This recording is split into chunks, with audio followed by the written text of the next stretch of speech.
2.5 Skiactiv G Turbo, PYVPTS, 231 chevaux.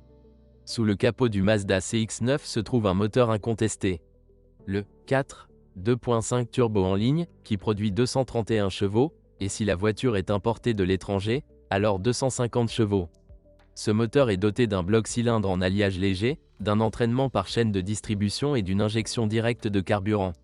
Son taux de compression est de 10,5, 1. Contrairement au Skiactiv G atmosphérique, ce moteur ne fonctionne pas selon le cycle Miller-Atkinson. Il ne possède qu'une seule turbine, mais les gaz d'échappement lui sont amenés par un curieux collecteur d'échappement de type 4-3-1. Ce 4 canaux sont combinés en 3, puis en un seul canal commun, après la turbine. Cela améliore la purge et empêche la contre-pression des gaz émis par les cylindres adjacents. La bride d'entrée de l'extrémité chaude de la turbine comporte 3 orifices d'entrée. En général, toutes les turbines disposent généralement d'un canal d'alimentation en gaz d'échappement, ou de 2 pour les turbines twin scroll. Ainsi, dans ce moteur turbo Mazda, les gaz d'échappement pénètrent dans la roue de la turbine par 3 canaux. De plus, chacun de ces 3 canaux est divisé en 2 autres, un très étroit et un de grande taille, qui est bloqué par un amortisseur séparé. En fait, les 3 grands canaux sont bloqués par un registre commun. Un tel mécanisme avec amortisseur modifie simplement la section des canaux par lesquels les gaz passent vers la turbine. Si vous vous demandez pourquoi il est impossible de réaliser une géométrie régulière, alors nous vous informons que les turbines des moteurs à essence n'ont quasiment jamais de géométrie de guidage des gaz variable. Tout cela concerne uniquement les diesels. Quelques moteurs à essence ont une géométrie variable, comme les moteurs diesel. Si quelqu'un sait de quel moteur nous parlons, écrivez dans les commentaires. En général, grâce à une solution aussi simple et efficace en modifiant la section transversale des canaux de gaz d'échappement, les ingénieurs de Mazda ont pu assurer une rotation énergique de cette turbine au régime les plus bas. Des canaux d'admission étroits accélèrent le flux des gaz. Et à grande vitesse, les gaz font tourner la turbine sans interférer les uns avec les autres. Le registre géométrique est ouvert par un actionneur à vide, et la vanne de dérivation dans la partie chaude est contrôlée par un servomoteur électromécanique. Vous êtes sûrement intéressé par la fiabilité du moteur Skiactiv G Turbo. Ce moteur est produit depuis 2015 et rien de grave ne lui est arrivé pendant cette période. Du tout, sa fiabilité est exceptionnelle, la chaîne de distribution dure facilement plus de 200 000 km. Avec un tel kilométrage, il peut vous être demandé de remplacer la bobine d'allumage, celles d'origine coûteront $130, PY01-13-250, mais il existe de nombreux remplacements à partir de $30. Il existe de rares cas où l'un des injecteurs, PY01-13-250, fuit, celui d'origine coûtera $330.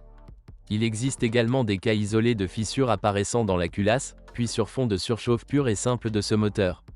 6.5. Transmission automatique FW6 AXEL. Tous les Mazda CX-9 sont équipés de 6 vitesses. Automatiquement, il s'agit d'un produit Aisin basé sur la transmission U660. Il s'agit en effet d'une transmission très fiable, mais les propriétaires de Mazda CX-9 lourd turbocompressé peuvent la poser en 100 à 150 000 km. Premièrement, cette automatique ne tolère pas la surchauffe. Un échangeur de chaleur encrassé peut mettre fin au sort de cette transmission. L'échangeur de chaleur d'origine doit être changé au bout de 100 000 km et le système doit être équipé d'un radiateur séparé pour le refroidissement de l'ATF. Deuxièmement, cette machine a un palier d'appui central faible, des charges accrues provoquent du jeu dans celui-ci, puis dans les packs d'embrayage. Troisièmement, une conduite agressive constante use les embrayages à tambour bas. Le filtre FZ01 21 500 de cette transmission est accessible après avoir retiré le carter. Il peut être changé toutes les 2 vidanges. Tous les 50 000 km, il vaut la peine de changer partiellement l'ATF, ce qui prolongera la durée de vie du corps de soupape et de la transmission dans son ensemble. Ce remplacement nécessitera 5 litres d'huile de type FZ. L'embrayage électromagnétique de l'essieu arrière est plutôt faible et commence tôt ou tard à bourdonner. Sur le Mazda CX-9, cela arrive jusqu'à un kilométrage de 100 000 km, même si ce crossover n'a jamais quitté l'asphalte. Dans l'embrayage lui-même, ces 2 paliers de support s'usent, le lubrifiant qu'ils contiennent sèche, des produits d'usure et du travail du pack d'embrayage s'ajoutent. Mais le plus souvent, une situation différente se produit, de l'eau pénètre dans le raccord. Le fait est qu'un tube sort du corps du raccord du côté droit. Un tuyau y est attaché qui s'étend jusqu'au plancher du coffre sur le côté droit. Ce tube pénètre dans le point le plus bas du plancher du coffre et n'est en aucun cas recouvert.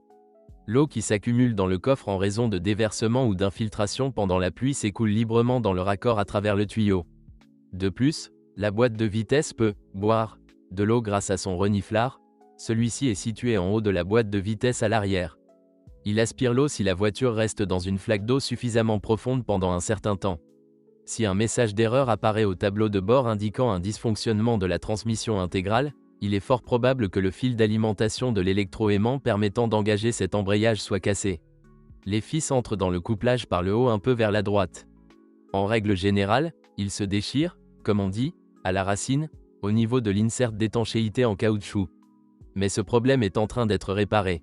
En hiver, il existe des situations où même une petite quantité d'humidité dans l'accouplement s'évapore, puis s'y condense et gèle.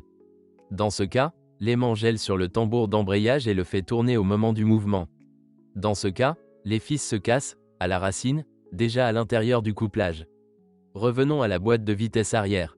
Il peut bourdonner en raison de l'usure de ses 4 roulements. Il s'agit d'une paire de roulements, KA03-27-210 et KA03-27-220, de l'arbre d'entrée, pignon d'entraînement, et d'une paire de roulements identiques, KA03-27-350, du pignon d'entraînement. Le problème est que les roulements d'origine sont à billes et non à rouleau, et leur qualité laisse beaucoup à désirer. En plus du bourdonnement, un signe certain d'usure sur les roulements du différentiel est une fuite d'huile à travers les joints des transmissions arrière. En général, si quelque chose au bas de ce crossover commence à bourdonner, ou s'il y a des secousses et des coups de pied au démarrage et dans les virages, alors la voiture doit être emmenée pour faire remplacer les roulements. Il existe des ateliers spécialisés sur cette question. Très probablement, ils prendront en compte votre embrayage et votre réflecteur bourdonnant et en installeront un restauré sur votre voiture. Veuillez vous assurer que des roulements à rouleau de bonne qualité sont installés dans la boîte de vitesse. Avec eux, l'accouplement de l'essieu arrière ne bourdonnera probablement jamais. Vous pouvez changer l'huile dans les boîtes de vitesse arrière et angulaire. Un bidon d'1 litre de Mazda SG1 suffit pour changer l'huile des 2 boîtes de vitesse. De nombreux propriétaires de multisegments Mazda CX-9 ont rencontré et continuent de subir un voile de disques de frein. Les disques de frein avant sont franchement plutôt faibles, littéralement 1 à 2 freinages d'urgence à grande vitesse sur autoroute entraînent leur surchauffe et leur déformation. Souvent, les disques de frein étaient remplacés sous garantie, mais un nouveau jeu de disques d'origine se déformait à nouveau sous un freinage brusque. Il existe plusieurs options pour les disques non originaux qui sont plus durables. Certains propriétaires de CX-9 ont installé des freins plus performants avec des étriers à 6 pistons, par exemple. Il n'y a pas de points faibles évidents dans la suspension, mais ces pièces durent moins longtemps que sur le CX-5 plus léger. Les bras de suspension avant d'origine sont terriblement chers, plus de $600 pièce, TM52, 34, 350A. Il n'y a pas de remplacement, mais vous pouvez trouver une rotule de rechange pour $20 à $30.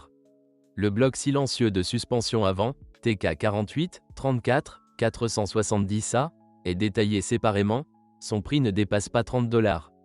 Le remplacement des bras de suspension avant sera nécessaire après un kilométrage de 100 000 km. Les jambes de force stabilisatrices avant durent environ 40 000 km et ne coûtent pas plus de $35, KD 35, 34, 170. La suspension arrière comporte 4 leviers. Les silent blocks d'origine correspondants ne sont pas vendus séparément des leviers. L'exception concerne les blocs silencieux des bras supérieurs du boomerang, TK48, 28, 450, qui coûtent $30.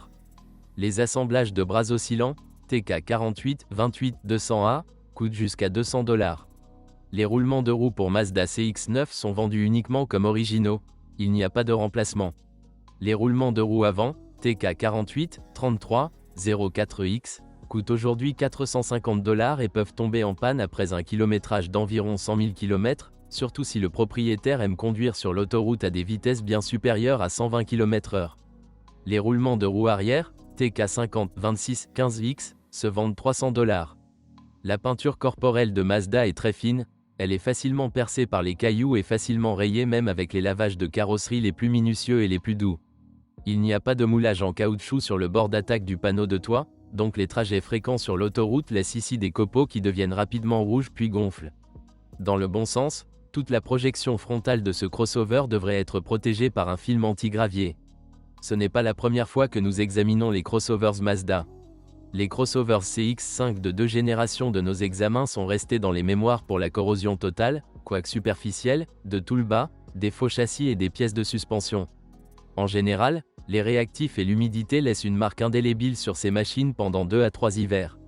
Oui, la corrosion au cours des 5 à 7 premières années ne progressera que sur le fond, mais cela vaut toujours la peine de la combattre avec des composés anti-corrosion spéciaux. Tout comme sur le crossover CX5, sur l'ancien CX9, il existe des cas de corrosion des boîtiers de servo d'ouverture de porte arrière. La peinture gonfle à la fois à l'extérieur des armoires et les tiges internes rouillent, de ce fait, la porte s'ouvre et tombe avec un grincement.